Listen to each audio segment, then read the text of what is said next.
Hello, everyone. Thank you so much for joining us today. This is Let's Have Renaissance, a podcast about literature and the arts. I am Ito Otini. And I'm Makaya Otini, and today we're speaking with Marti Epstein. Marti is a composer, pianist, and educator. Her work has been supported by MacDowell, Guggenheim, the Fromm Foundation, the Massachusetts Cultural Council, and an Edelson Composers Award, among others. We're excited to be with her today.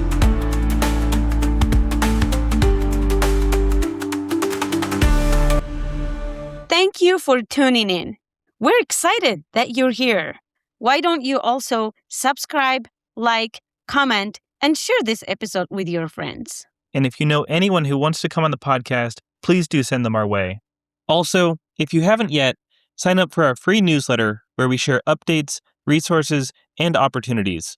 To support the podcast, you can make a one-time donation through our website or purchase a subscription to our blog where you'll find more premium content and resources at thedatekeepers.com.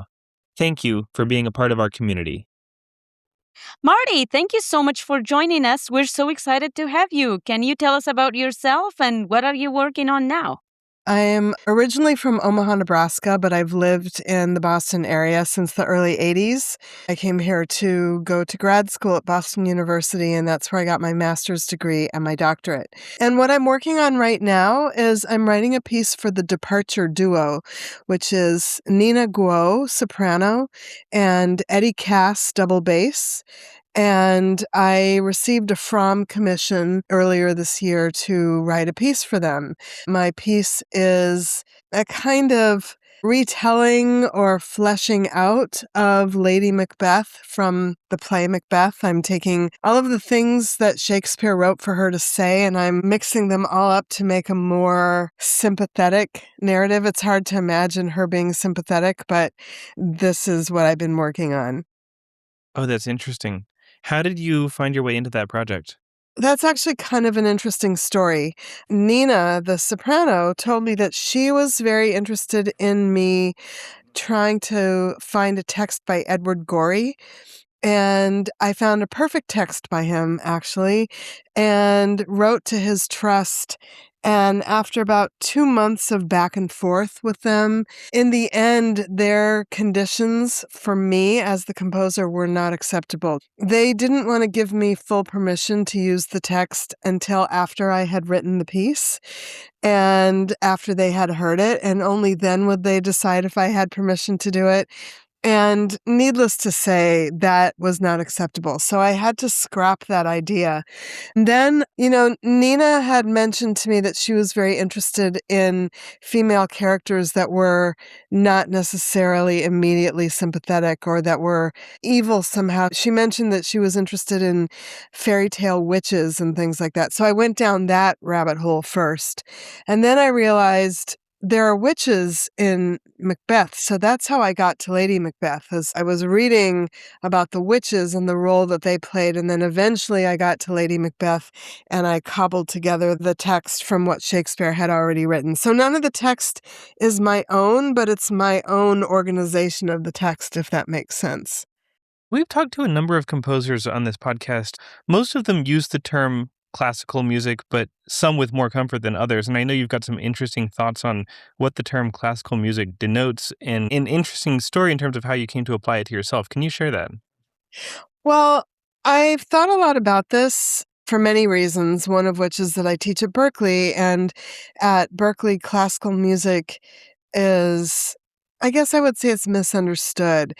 But for a long time, I rejected the label, but now I'm embracing it. And I even wrote something about it on my website. And I think the way to understand it for me anyway is that classical music is music that's written by a person. All the parts. The one person writes all the parts, imagines, conceives, hears in their head all the parts, writes them out, gives them to musicians, and the musicians play it in a concert setting. And then where the term concert setting can be a little bit loose is that it can be a pub or a coffee shop or Symphony Hall in Boston. It can be any venue where the people are there to quietly listen. And this is one of the ways where I differentiate classical music from jazz. Although, I've heard some people say that jazz is American classical music, and I can understand why people would say that. But with jazz, one person writes one part of the piece. And if it's a big band piece, they're writing more than just the tune and the chord changes. But then there's such a tradition of improvisation and such an important and rigorous element of improvisation. And that's where my definition of classical music divides from jazz. And then the other thing is, a lot of times people go hear jazz in a venue where everyone's talking and drinking, and that's sort of considered okay. And I don't want that to be okay in my music and in the music that I'm calling classical. I want people to actually listen with intent. So I think that encompasses a lot of things, and it encompasses music that was even written pre-concert, the music that was written for the church, because it was written by a person. All the parts were written by a person, notated by a person, and then the audience, the congregation, in the case of church music, like Bach cantatas, for example, the people are sitting and listening as they would if it were a concert. So that's my current working definition, and I've become very comfortable with that. I like that definition very much. I think it's maybe the best explication that I've heard of a definition that captures pretty much everything that people tend to mean when they refer to classical music, although I've heard other definitions that I think are compelling in their own ways and useful. I think there's a useful conversation to be had about whether jazz should be classified as American classical music or not. I don't know if I have a side in that debate, but I think it's a useful debate just for the sake of defining terms. And I wonder, though, because every definition that is precise enough to be useful also necessarily has edge cases and exceptions that prove the rule. Are there any instances that come to mind for you of music that you don't really want to include in your definition of classical, but still kind of squeeze their way in because of the way you define those terms? Yeah, I think that there are two things in particular. One is, a composer like Duke Ellington or Billy Strayhorn. That music definitely sits in the boundary between what I'm calling classical and jazz. It's 100% composed. It's very intricate. It's very intentional. And in many cases, there isn't space given for improvisation. So that definitely lives in the border. And then I would say that there are other things like opera and maybe even ballet, but opera for sure, where the composer's writing the music, but the librettist is doing something that makes the piece not able to exist without it, and the sets and the costumes and everything. It's like, it would sound ridiculous if I told you that opera is not classical music, but it definitely is on the outskirts of what my working definition is. Well, I think this is Duke Ellington I'm thinking of, but he would actually go into the studio with his band or with his fellow performers, and they would jam for a while, and then he would start to compose and codify the music. Like, it would start as improvisation, but then he would turn it into a score. That sort of troubles the waters even more because then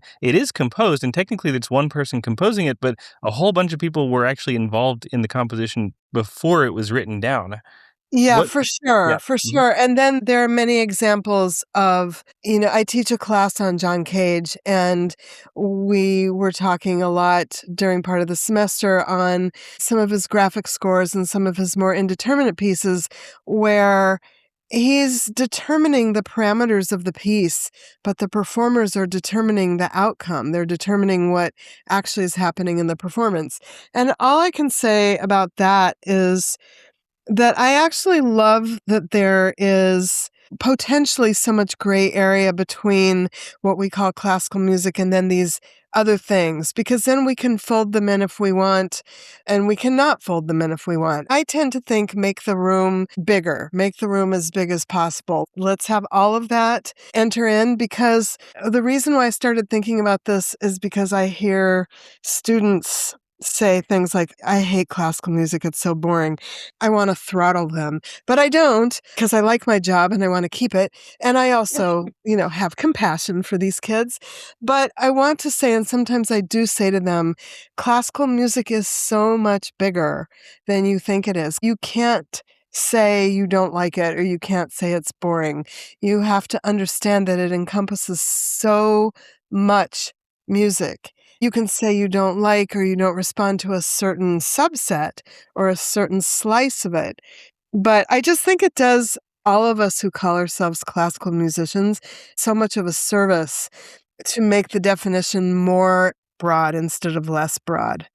Well, I also think a lot of people don't know anything really. I don't know about students because, hopefully they knew a little bit before they decided to go to college to study music. But for example, I personally didn't know anything about classical music or composers until I went to McDowell. Before that, whenever I thought of classical music, I would think like, old music, instruments are old, it's hard to hear the voice, that is Right. not as fun as pop music. I think that the most important thing is that the old music, like Bach and Mozart and all of these people, they are living composers' ancestors. Every composer you talk to, I'm sure, has reference pieces that are important to them. And I Mhm. could trace my lineage all the way back to Bach or earlier because, John Cage is one of my most important influences. He studied with Arnold Schoenberg.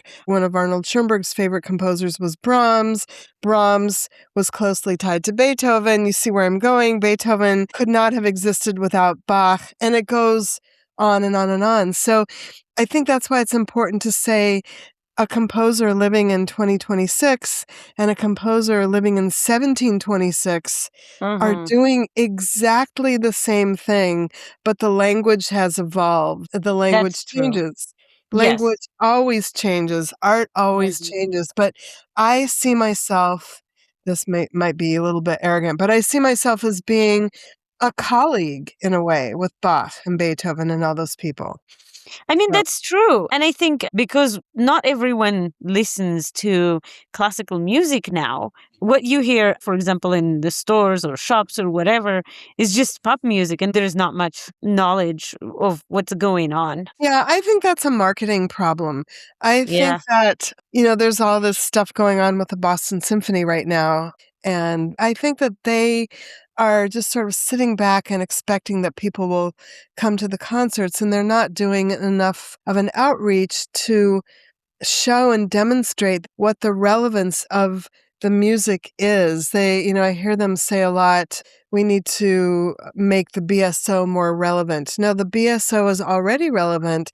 They need to show anyone who might be interested what the relevance of the music is and make it financially accessible for anyone to come, et cetera, et cetera. So I think it's an education and a marketing problem, 100%. I agree. So, Yeah. what form then would that take in your mind? Because part of why pop music is so successful is it can exist in so many different contexts. It can be playing at the grocery store, it can be playing on the Mhm. radio, it can be playing in the elevator. And you've already specified that if you're going to put as much time into composing it as you do, you want people to be fully engaged and attentive and not Mhm. doing other things while they're listening. So that means that there is a limit to how much that music can go to the audience. The audience Mhm. has come to the music to some degree. So what does marketing the music better look like in that context? Yeah, I love this question because one of my students said this to me last year, and I thought it was brilliant. He said, why do people expect that one type of music can do everything for a person? You Mhm. have pop music, which, the grocery store I go to, they play all this pop music from the 80s and 90s, and it makes me so happy. But I would not be happy shopping for yogurt while I'm listening to Beethoven's Fifth. Like, it's it's a completely different usage of the music, and so I think, there are many things that an orchestra could do. If I had a lot of money, I would make this happen. They need to try to find a way to have an event, maybe free, and say, okay, we're going to play Beethoven's Fifth Symphony. And then we've just commissioned a composer in your community to write a piece of music that responds to Beethoven's Fifth. And we're going to Mhm. have that composer talk about how their piece relates to Beethoven's Fifth. And then we're going to show you before we play the piece, we're going to show you where that opening theme that everyone knows, we're going to show you where it comes in every movement. And then when you listen to the piece, you'll be able to find all of these things and make that free. maybe have food, I don't know. But, some sort of incentive to get people to come. And then, it's probably a slow, incremental process. But amazing things can happen from that. I mean, a lot of organizations don't know how to market. They have people who just write really stupid social media posts. There are people who are willing to come and pay. But if you don't market, whether it's free or paid, it wouldn't make any difference. Yeah, I agree with that. And the other thing I think is that, like in Boston, we have the Handel and Haydn Society, and every year they do a performance of Messiah. And they sell out. They do like 3 performances and you can't get a ticket. They sell out right away. And so I'm thinking you have this audience who's ready-made, and Messiah is a long piece, but commission a living composer to write something in response to one of the arias, or to write something in response to the Hallelujah chorus, to do something that connects Handel to now, because as I said before, Handel and all the living composers now are colleagues with each other. So look at the audience of Messiah or the audience at Nutcracker. Every ballet company does Nutcracker, and view them as sort of a captive audience, and then invite them in to something that's unfamiliar since they're already there. I think that's like one of the most important things. And where do you think film scores fit into this dynamic? Because on the one hand, film scores are probably that's probably the context where most people find themselves interacting with music that sounds more or less classical. Like the instrumentation is similar, and yet it doesn't seem to have changed the public perception of what classical music is. And maybe that's because it's not the star of the show in that case. It's like background to the film and the narrative. But on the other hand, like the soundtrack can really make or break a scene, and Mhm. soundtracks are distributed and consumed separately from the film. So Yeah. have you thought about that? Like, what is the role of film soundtracks in making contemporary classical music more visible, audible? Yeah, I think about this a lot because a lot of my students are screen scoring majors. For me, the difference between a film score and a classical piece of music is there are 2 differences. The obvious one is what you just said, that, the film music is there in service of the narrative that we're looking at. And that's not true of how I'm defining classical music. But the other thing is, film music is about the sound of the music, but not about the formal structure of the music.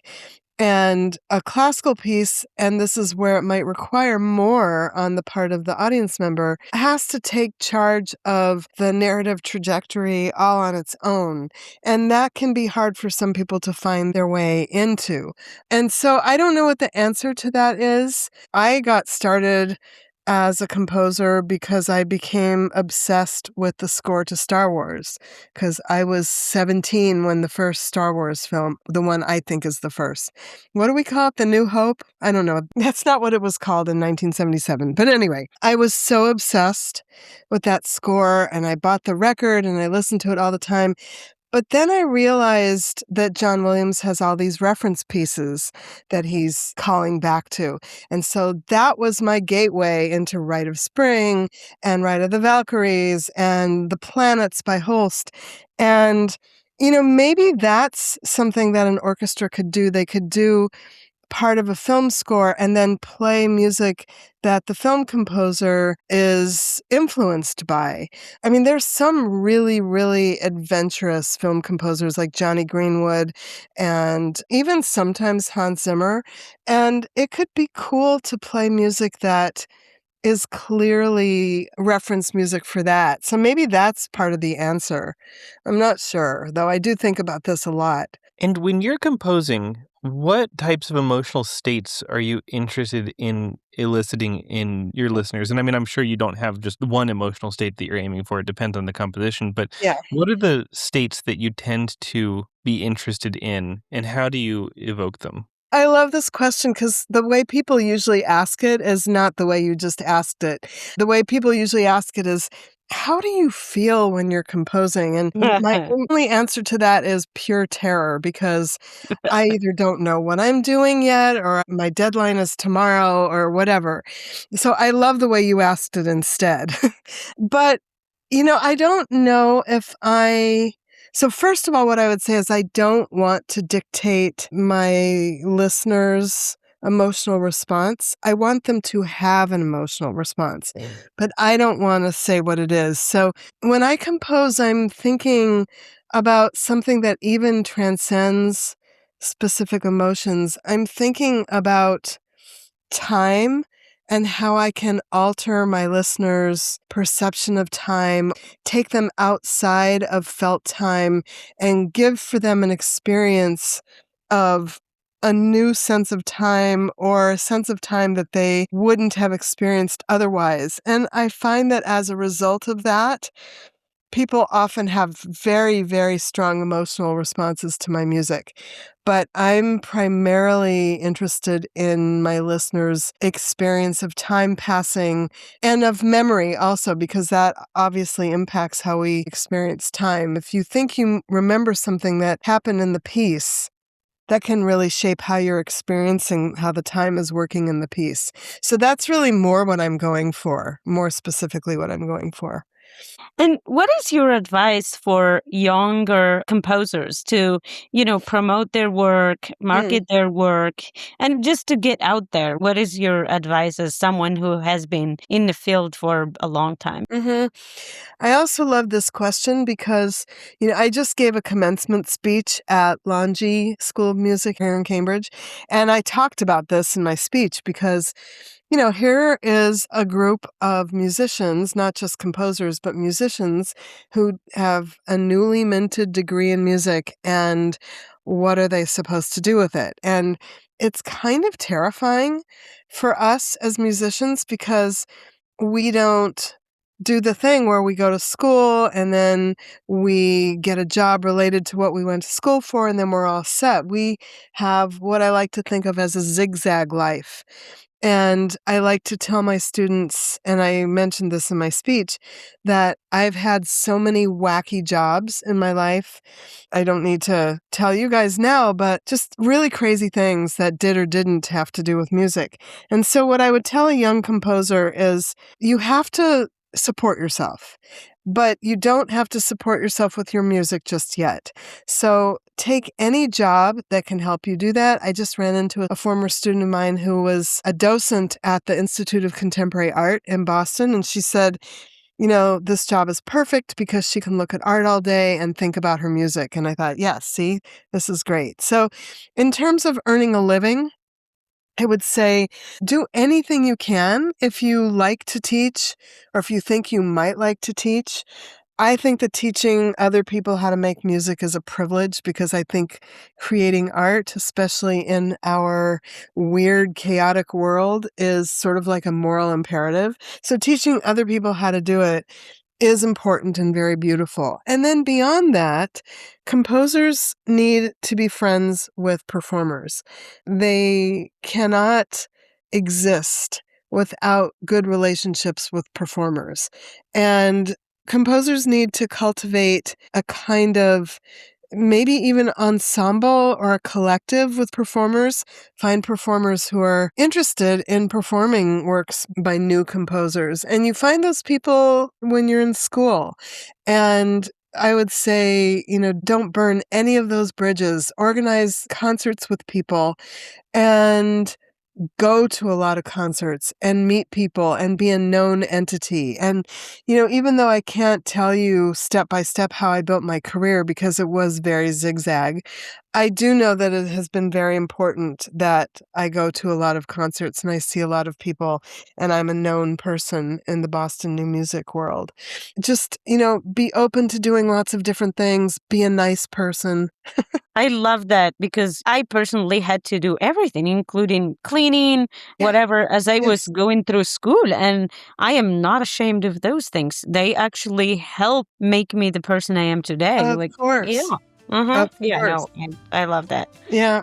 Amazing. Thank you Uh, so much. You're very welcome. It's great having you here. Yeah. mhm. All All right. right, keep it up. All See right. you Bye. Tuesday. Bye. Bye. Bye bye. Bye.